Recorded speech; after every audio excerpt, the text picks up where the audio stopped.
Mm-hmm.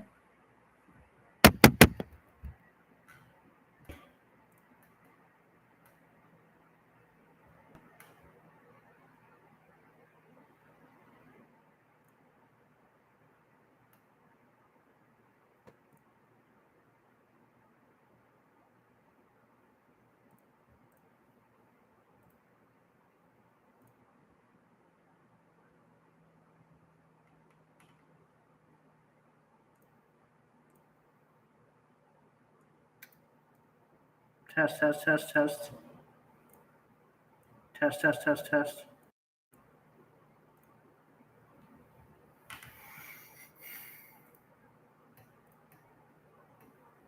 Test, test, 1, 2, 3. Test, test, 1, 2, 3.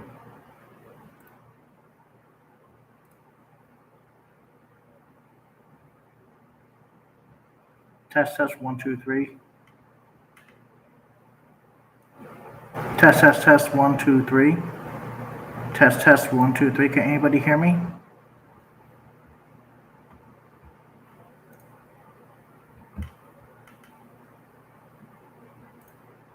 Hello, can anybody hear me? Can anybody hear me? Yes or no? Hello? Test, test, 1, 2, 3. Test, test, 1, 2, 3.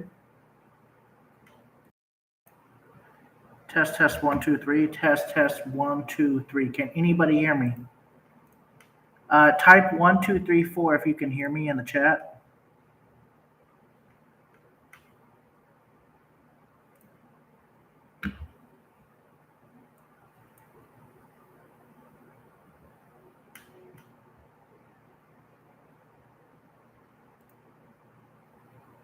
Okay. Hello? Okay, how does the audio sound? It probably doesn't sound too good, but can you hear me? Okay. All right. So I want to talk to you guys a little bit about this. So look, I've come to the conclusion after so many years, let me ask you guys if you guys have this feeling. Uh, Tiredness, mild dizziness, mild, sometimes none, but sometimes mild lightheadedness, racing heart sometimes, feeling like you're going to die or you're going to pass out, um, blood pressure spikes, um, worry that someone is going to, I don't know, you feel like you might die even though you're not going to die, even though you feel like it. Uh, Always on edge, tingly sometimes, not necessarily tingly, but sometimes tingling, yes or no? Hello, Joe. Panic attacks. No, I'm not talking about necessarily panic attacks. I'm talking about generalized anxiety.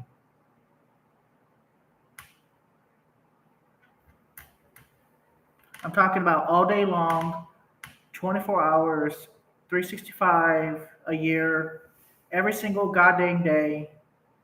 Suffer, suffer, suffer, suffer, suffer, suffer, suffer, suffer, suffer, suffer, suffer, suffer, suffer, suffer every single day. Do you guys have the suffering every single day aspect? Or do you just have a massive panic attack and then you're good for a week or two or days? What do you guys have?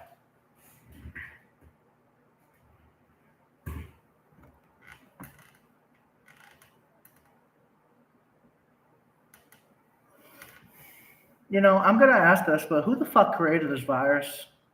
This anxiety virus? This mental fucking illness? Who is the asshole that created this shit? 99% of the time, I can't go to a goddamn Home Depot. I can't go into an HEB. I can't go into a Kroger's. I can't go into a Rouse. I can't go into Piggly Wiggly. I can't go into Publix. I can't go in to any of these stores. I can't go into Safeway or ShopRite. Do you guys suffer like this, or is it just me? Do you feel like you're going to die if you go to the store, even though you're not going to die, but you're going to feel like crap?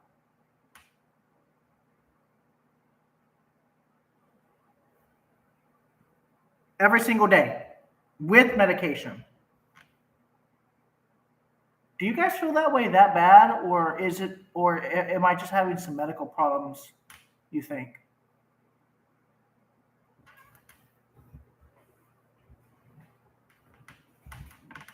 What the hell is this disease? I call it mental cancer. It's not the same as cancer, but it's close to it.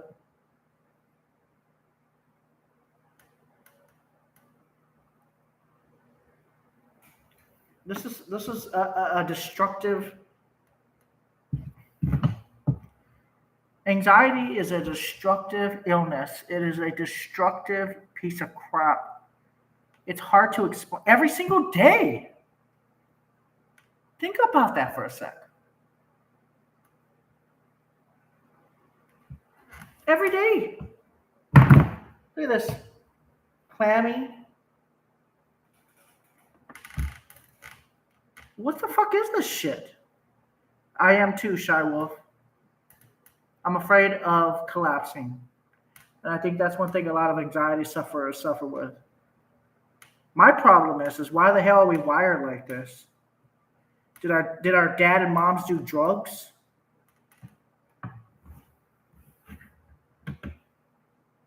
I mean, something had to have happened. This is obviously genetic at this point. I've been suffering since 2007, but even a few years before that. I thought I would plenty of times just faint out of nowhere because of so much anxiety. We are the mutants. We may not be mutants, but always suffering, every single day. All of us. Why? We try to get therapy. We try to take all these B vitamins. When I was younger, I had issues with physically breathing, I guess you could say. When I was younger. Let me guess, guys. Do you guys suffer with a lot of GERD, acid reflux? Let me just take a gander at that.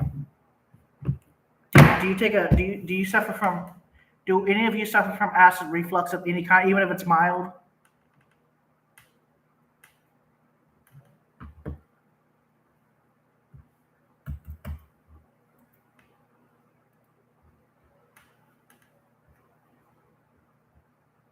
What has happened to us?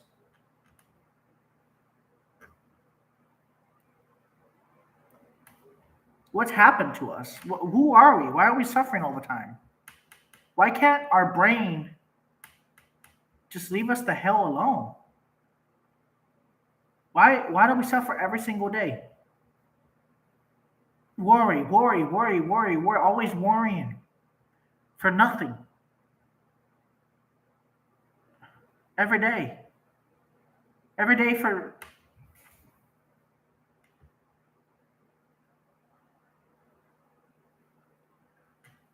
guys, I have been suffering from anxiety and panic attacks for 15 years now. More than half my life. Think about that for a sec. Just think about that for a second. 15 fucking years. I'm in jail. I am in my own brain jail, if that makes sense. Right? What if I die? What if the building collapses? What if there's an earthquake? What if there's a tornado? What if there's a flood? What if my phone breaks? What if I have a heart attack? What if I have a stroke? What if I have an aneurysm? Am I going to die slow? Am I going to die fast? Is someone going to break in?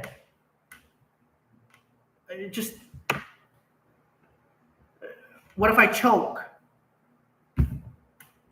What if I choke because nobody's here to help and save me? Why? Every fucking day. Imagine the torture of my own brain and your brain. See, the people that don't suffer from anxiety, they don't understand that. What if a plane falls out of the sky and hits me? What if you've had to call off work 4 times because of your anxiety attacks?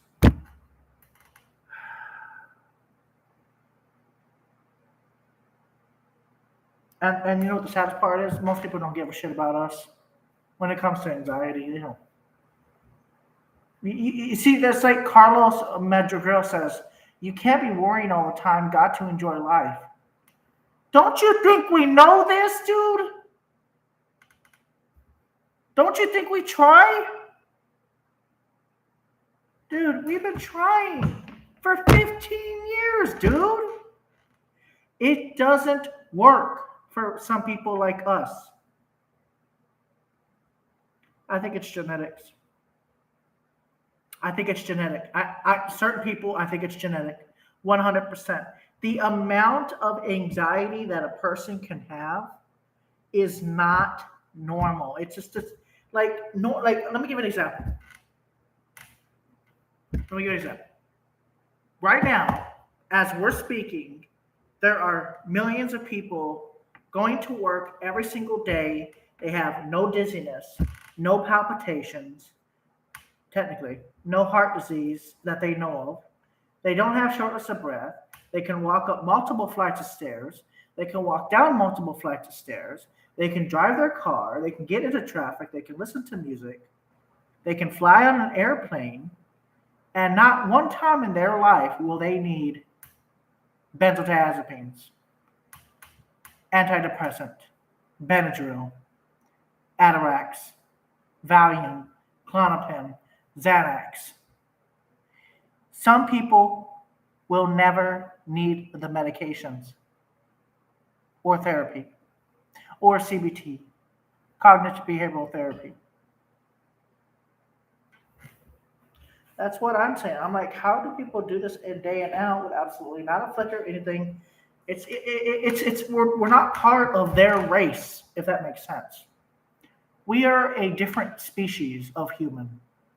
We're like a subspecies, but not like a down species, but like a different species of human. Instead of me enjoying my life every day, heart races, palpitations, skipped heartbeats, anxiety, panic attacks sometimes, driving, panic attack, stationary panic attack. Am I going to get robbed at the Whataburger? Panic attack. Am I going to get robbed here at the drive-thru of McDonald's, even though I know that's very irrational most of the time? Panic attack. Am I going to get my Dr. Pepper and is it going to taste good? Panic attack. Am I driving down the freeway? Am I going to hit a desk at 70 miles an hour and total my car? Panic attack. Am I going to get hit by a tornado? Panic attack. Even when I'm chasing tornadoes, panic attack. My heart is actually racing when I'm chasing tornadoes because of the adrenaline. Bro, every single day, and every single day. Imagine living in fear from your own brain for 15 fudging years. And what do people call you? A drug addict, a drug seeker, a pill popper, a loser. If they only could feel what we feel for one day, they would literally never speak that way again. People like us that suffer from anxiety, we don't deserve this. There's nothing that we could have done in our lives to deserve something so evil. You know, I want to say this, and I get teary-eyed. This is evil. My own brain is literally not letting me live my own life. And even when I tried to change the topic, go to therapy, I've been to multiple therapists over the years, CBT, medications, going to the ocean, going to the beaches. Did you know that I can never sleep in my car? Did you know that I get so anxious when I'm on a road trip? I cannot sleep in my car, even if I have not slept for 24 hours. Did you know that it takes me literally popping a little bit of Benadryl, like 2 milligrams of Benadryl, just to finally get uncomfortable enough to fall asleep in my car while on a trip at a rest stop with the keys out of my hand? It takes me to take a little bit of Benadryl, not Ativan, Benadryl, to fall asleep. I'm always worrying, even though not every single day you're going to have somebody bust up in your crap to rob you at gunpoint or knife point. Not every single time is that going to happen. It could happen, but not every single time. What kind of person lives a life where you're always worried? Is my car going to crash? Is my tire going to deflate? Am I going to fall off this ravine in Nevada? Am I going to fall off this ravine in California? What the fuck kind of thinking is that all the time? What kind of life is that, guys? Every day. Every day. And don't even talk about don't talk about my daily vertigo-ish type of feeling sometimes, or where I feel like I'm falling forward or backwards or side to the left, to the right, depending on the day. Don't get me started on that. It's not like an actual vertigo. I was getting actual vertigo attacks back in 2018. They have subsided, knock on wood. But now I just get these weird, because I was very anemic. My MCH was very low. Not good. I started eating a lot more B12, B6, B3, and a little bit of niacin, and that stopped, thank God. But unfortunately, I still suffer with balance problems. I think I have permanently damaged my vestibular system via a mini stroke or being folate deficient for too long and causing permanent neurological damage to my body. And let me ask you guys a question. I want you guys to put this down in text. Put down in text how many people have made fun of you, insulted or degraded you because they told you to get over it, knowing it doesn't work that way. Drowning, being shot. Thank you. Drowning. Oh, I'm going to go ahead and get on this boat. Oh, wait. Is it going to collapse? Is that boat going to... What the fuck is that? I tell my own brain to shut up sometimes, and it doesn't. You know, when I went to the magistrate's office, was it back in 2000? I think, I don't know, it was a long time ago. I went to jail because I called 911. They dismissed the case, by the way, thank God. They were saying 911 abuse. My pulse rate was above 200 beats per minute. My blood pressure was real high. And then they arrest me.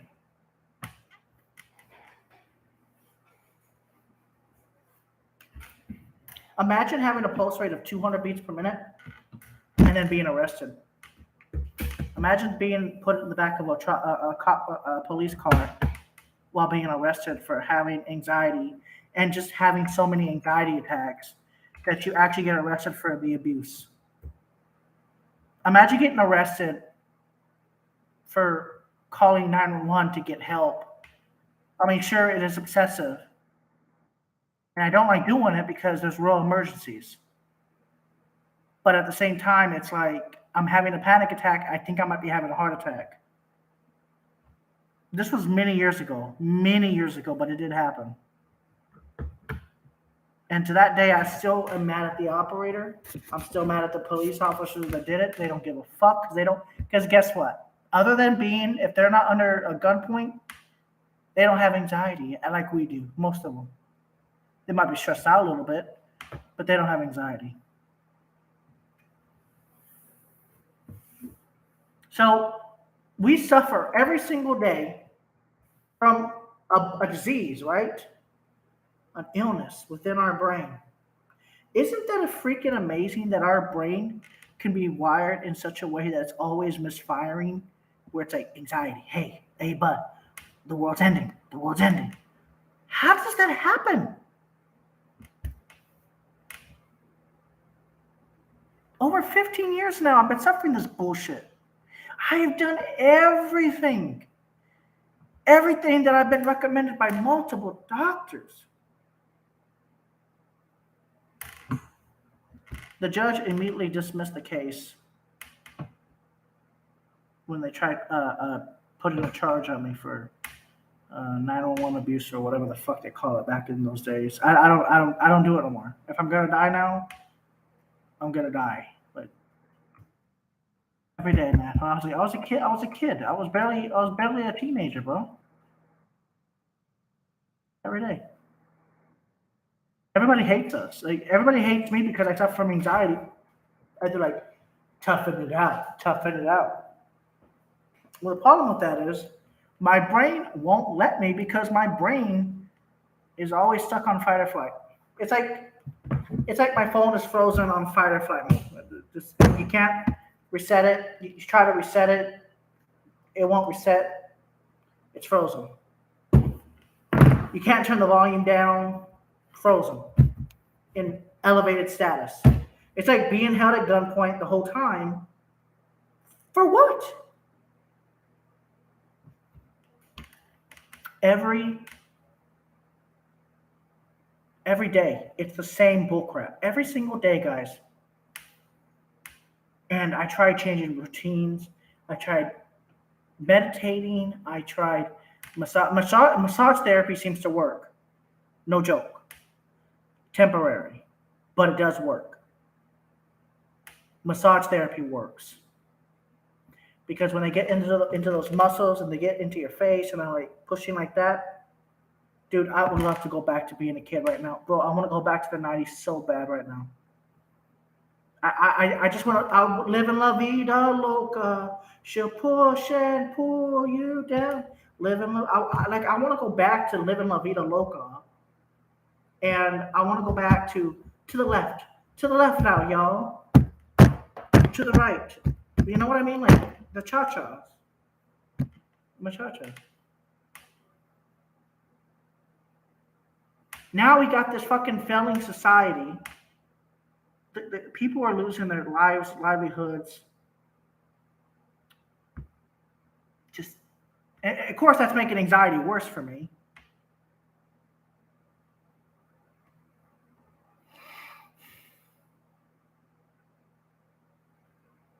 I want everything to go back to normal.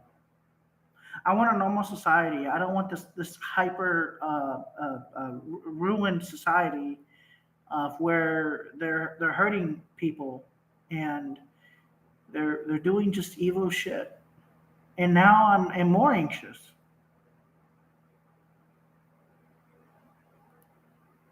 This is sad, man. Our politicians don't give a fuck. Our politicians don't care about us. Because you know why? If they really did care about us, they would legalize Ativan over the counter. They would legalize Xanax partly over the counter. If you have a prescription, you should be able to buy it over the counter. Xanax, Klonopin, and Valium. Or making it easier to get that prescription without getting doctors in trouble for prescribing it. Make it to where like doctors can't get in trouble and then they'd feel more comfortable prescribing these medications to people who desperately need them like me. You know, we would have been sucked if we were in the 1900s without these medications. We'd be even worse. They would lock us up in a jail cell in a dungeon somewhere, and that would be it. Our life would be just insanity. We would literally turn insane from being locked up all the time, plus always having panic attacks. Imagine that in the 1900s, 1800s, 1700s. We would have been seen as nothing but crazy. Every day, dry mouth, sometimes a little bit of clamminess without actually having high blood pressure. Sometimes full blown panic attack with heart rate is going really high. I mean, it literally feels like you are going to pass out. You are going to die. That's what it feels like. I've done everything. Guys, the only thing that helps me, and I'm going to be honest with you, I look into other coaches and it helps me separate myself from this tiny world here, which can be limiting. The only thing that helps me is naturally is driving for some reason. Like not driving in a city, but like when I'm driving like in the middle of nowhere, I don't have anxiety. I've tried to talk to a doctor about that, about why only when I'm driving in the middle of nowhere, even if it's at night, in the middle of nowhere, it has to be in the middle of nowhere with a limited amount of cars, I don't have anxiety. Even if I stop and take a break, I don't have anxiety. Or if I'm driving, let me give an example. Like if I'm driving to Colorado to go up to the mountains there during the summertime, to go like 14,000 feet above sea level, why don't I have anxiety then?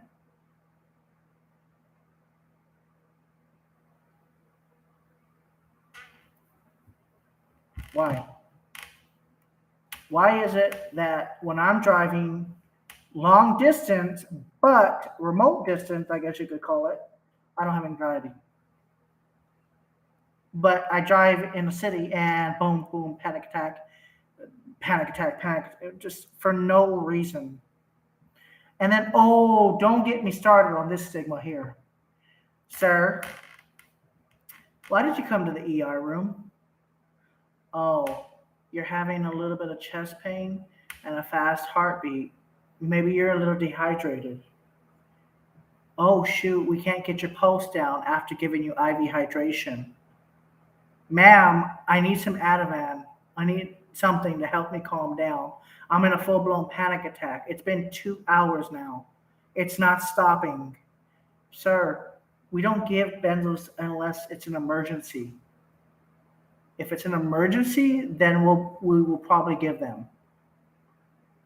And then I look her straight in the eye and say, lady, you don't know, other than giving me a high dose of a beta blocker right now or giving me benzodiazepine is the only way you're going to calm me down unless you put anesthesics into my body, which will knock my brain out and put me into a mild coma.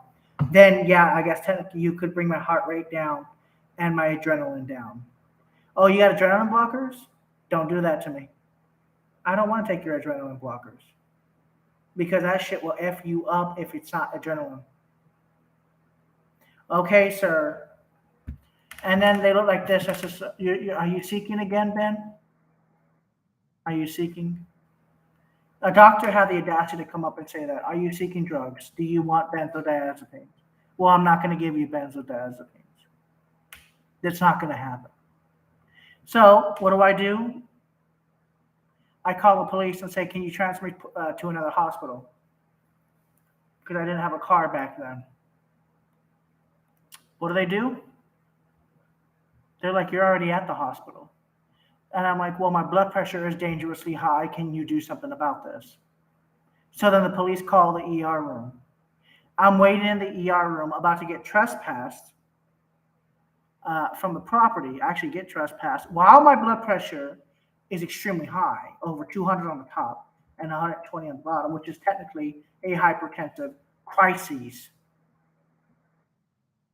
And then they call me back and they check my blood pressure. And because I didn't get help the first time, it's even higher than it was before I went to the ER room the first time.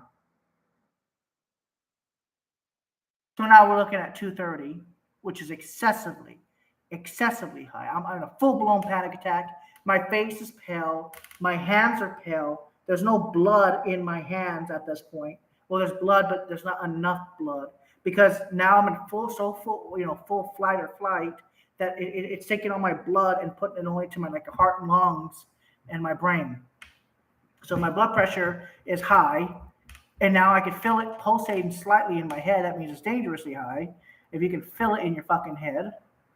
And then all of a sudden, the doctor's like, oh, Lord, uh, give room to, this is what I hear, because I listen. I like to listen to the nurses' conversations, because they like to talk crap about the patients behind their backs a lot.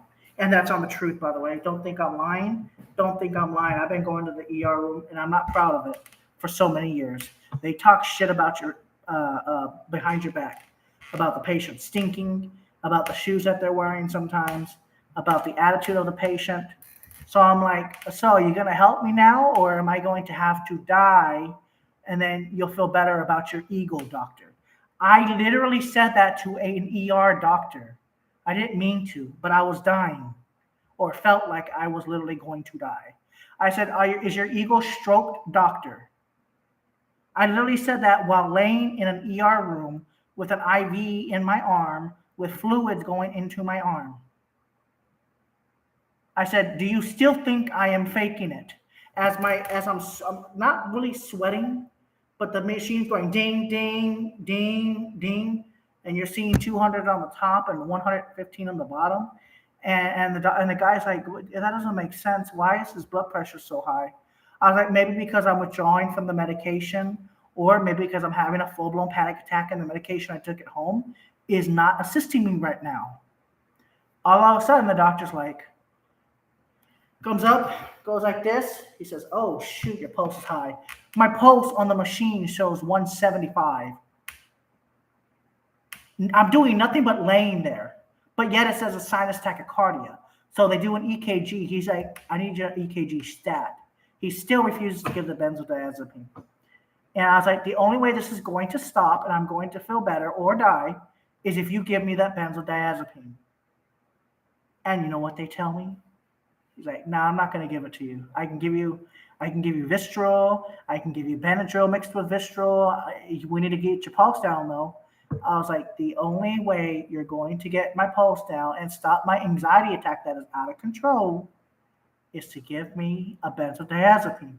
It's unfortunate, doctor, but your ego must be as high as the Eiffel Tower. That's what I told the doctor. The doctor got so offended, and the doctor went like this. He looked at me again, and said, well, man, I can't give you any heart medications because you're not having a heart attack, but your blood pressure is too high. And maybe I am overthinking of your drug addiction. So in other words, the doctor is saying, I think I fucked up. Yeah. He's thinking about it, and then he's like, I think I fucked up. The doctor orders 4 milligrams of Ativan. No joke. That was the highest dose I ever had through IVs. 2 bottles of lorazepam. But because I take it, I took it all the time. It made me sleepy because it's direct IV. So they push 2 milligrams, and then they push another 2 milligrams. And let me tell you what, in real time, you can see my pulse: 175, 160, 150, 130. I mean, it dropped quick because I was a lot of Ativan. That's like too much Ativan, though. That's like surgery amount of Ativan. But because I've taken it so much in the past, I only got sleepy for like 6-7 hours. I was out. I got knocked out. Like my regular medication doesn't do that to me. But when they do it through the IV, it hits like within seconds. All of a sudden, my pulse rate, 65 beats per minute. Oh, wait. That's not good enough, huh? Blood pressure. What was my blood pressure? 120 over 70. From 230 over 120? It went in the blood pressure. Every 5 minutes, they were taking the BP. You could just see it drop. And then all of a sudden, I'm like, good night. And I fell asleep, and I didn't wake up for 7 hours later. And the doctor nudges me on the leg calmly and says, I want to apologize to you I didn't know that you were going through benzodiazepine withdrawal. I didn't know that you were having a massive anxiety attack. I could tell that you were sweating. I thought you may have been having something like reaction. I tested your blood. You have no. And the doctor was like very apologetic. Sorry, says won't do it again to any other patients without looking at the facts first. Once they got my blood test results and they saw that I had nothing in my system at all except benzos, and I had a valid prescription, all of a sudden the doctor was like treating me like a king and felt bad. My blood test came back with nothing in it except for benzodiazepines. And I looked at him and said, "Oh, so now you believe." Well, I was calm as hell too, by the way. I was like high almost. But I said, "Oh, so now you believe me." And the doctor did this. I gotta stop reading too much literature. That's what the doctor told me. I gotta stop looking into this and start prescribing based on the symptoms and not based on the patient's history of coming into the ER room. So maybe the doctor got a little bit better after that. Maybe I doubt it, but that was the only way to bring my pulse rate down and my blood pressure down without actually knocking me out, like using anesthetic medication or beta blockers. I refused them because that's not what the problem is. Let me tell you something. I was calm for 3 days straight after that. I had no anxiety for 3 days. 3 days straight. That's how much it hit me at once. It literally went into my arm. Wait, no, it was arm or IV? No, it was IV. It went into my bloodstream. It actually stayed a very long time in my bloodstream because it was so much of it. And it's 3 days, and I don't even get a few hours on my regular medication. 3 days, but let's just say I got discharged within 18 hours of first visiting, and they were very apologetic, and they put benzodiazepine withdrawal in the discharge papers. I am so sick of this disorder, and I wish there was something that we could do about it. I wish there was something that could actually work. But when you've tried all these herbal supplements, teas, extracts, therapy, different medications, different benzos, nothing works on me. Nothing works on me. The only thing that temporarily works on me is one of my benzodiazepines. Nothing else works. Nothing. Nothing. Exercising, I feel great afterwards. I still have a panic attack. 30 minutes on a bicycle, a panic attack. An hour on a bicycle, panic attack. High Still Street.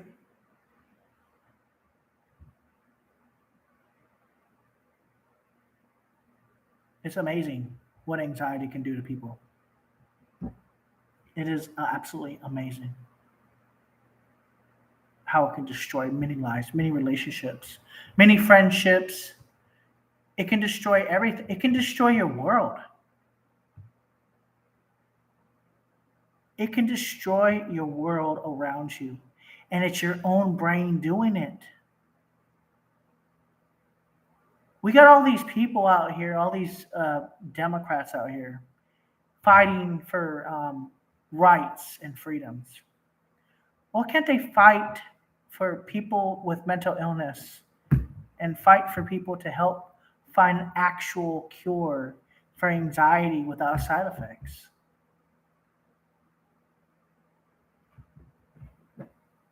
Oh, I've had that shot. Well, if you don't actually forget to breathe, you suddenly become conscious on your breathing, and so you breathe wrong, and then you feel like you're going to pass out, or you breathe too much, or you breathe too little, and you turn blue.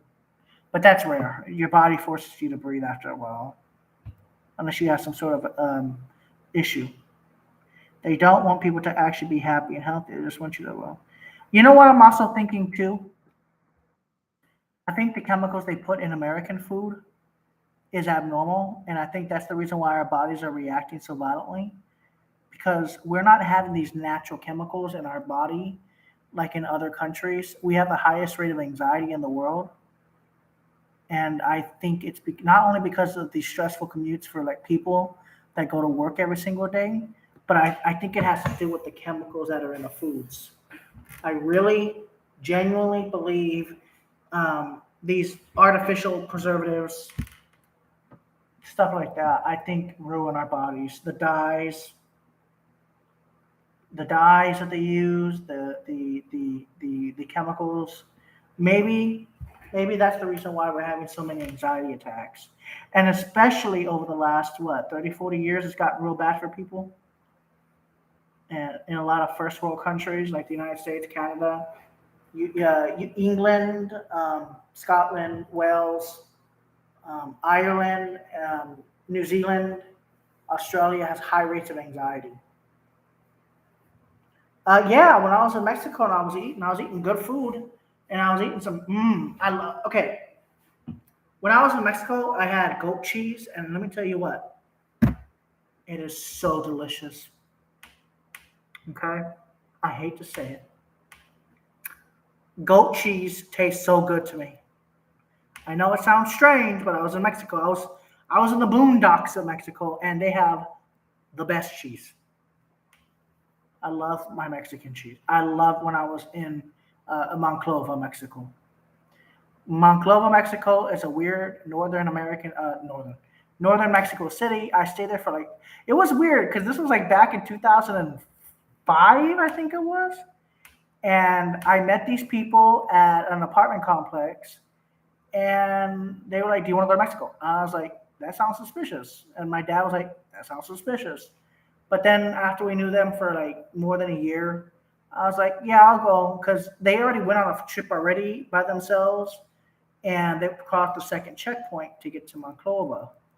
And they showed me pictures of it and everything. They were like, "It's safe. It's safe. We know people. We know how to get in." So I took a chance. I went to Mexico, and I stayed there, dude. I ended up staying there for over a fucking month. I stayed a whole month in Mexico, and every day the grandma would cook us rice and beans, goat cheese, flour tortillas. I don't know how to say it correctly. Tortillas, whatever. And she would make me, because I asked, "Could you please make me bean and cheese taco?" And she made the best pinto beans, mashed cheese taco ever. It was literally the best bean and cheese tacos I have ever had in my life. Oh, and going to the store in Mexico and back then in 2005 was interesting. And I'll tell you why it was interesting. Because these corner stores are houses. Like the corner stores that I stayed at in Monclova back in 2005 were like houses. Like they may not be like that now, but back then you would walk on a dirt road, and it was all in Spanish, and you would pay in pesos. And the craziest thing was the fact that it was so fucking cheap. Okay, they sell like 2.5 litros, which is a 2.5 liter of cola, and the bottles are all jacked up. What they'll do is they'll clean the bottles and they reuse them. In America, in the United States, they just have a new bottle every single time you buy a brand new Coke. But in Mexico, they reuse the scratched bottles so many times before I think they recycle them. But I'm gonna tell you what, man, that food in Mexico is off the chain. We're talking bomb food. I mean, we're talking carne asada, we're talking bean and cheese, potato and egg.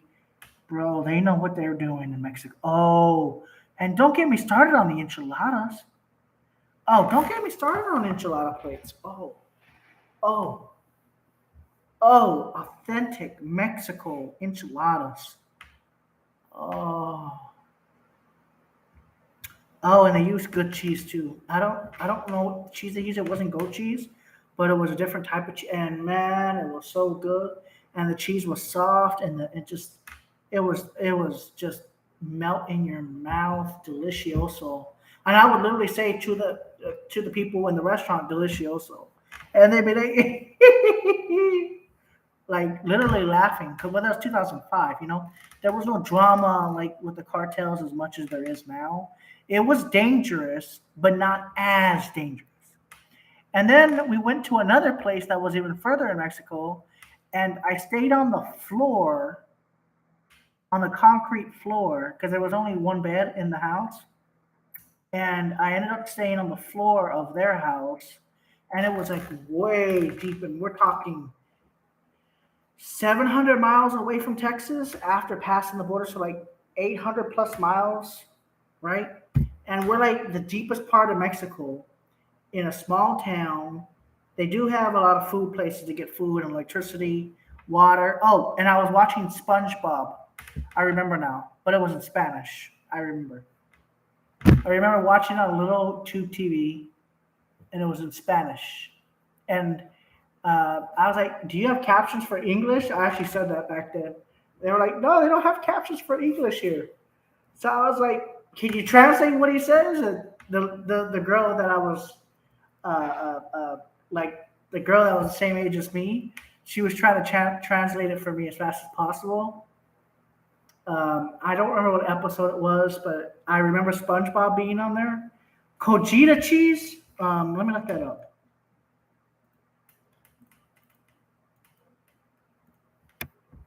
COGI.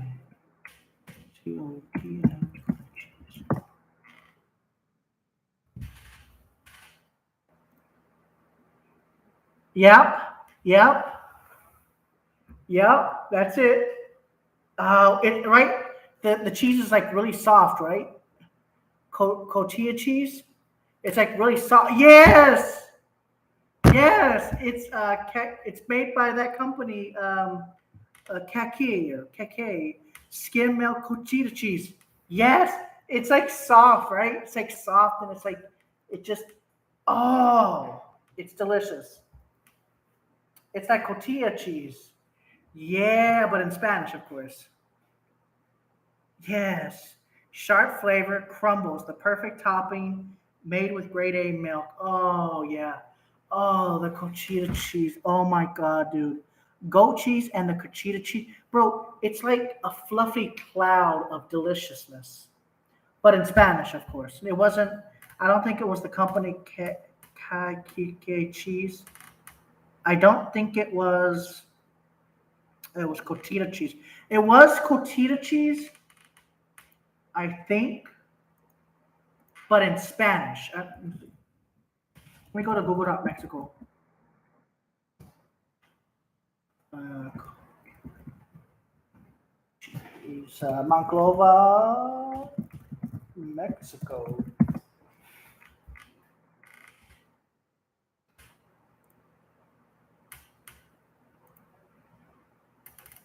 Yes, yes. It was cotija cheese.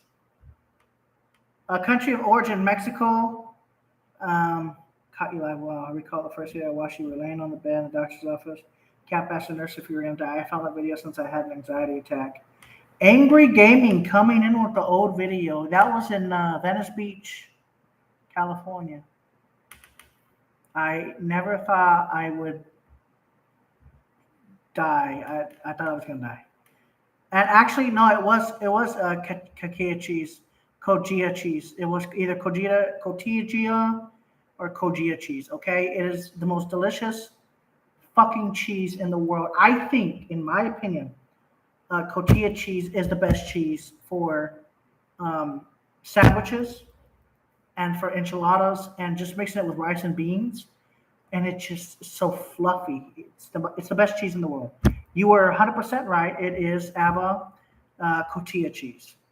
That's what it is. Salty. It's kind of salty.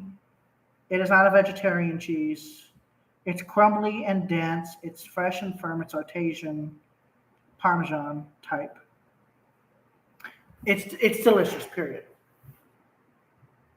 Mecohan and Jalisco. Michoacan and Jalisco, Mexico. Oh, it's so delicious. I don't care what anybody says.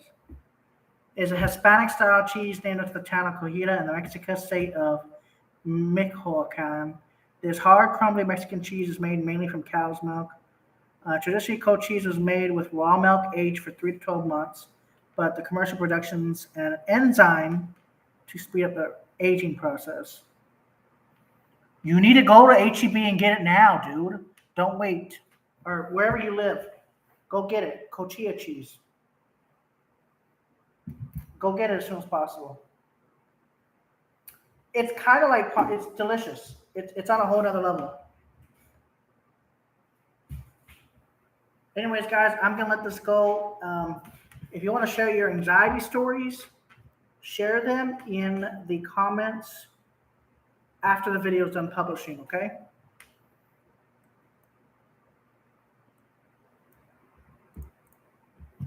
Bye, guys.